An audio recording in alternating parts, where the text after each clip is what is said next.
হে রাসূল,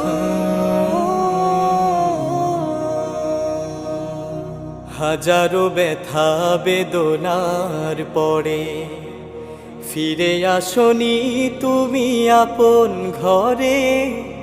দিনের আলো তুমি ছড়িয়ে দিতে চলে গেলে মদিনায় মক্কা ছেড়ে। হে রাসূল, তোমাকে ভুলি আমি কেমন করে। হে রাসূল, তোমাকে ভুলি আমি কেমন করে। হাজারো ব্যথা বেদনার পরে ফিরে আসনি তুমি আপন ঘরে। দিনের আলো তুমি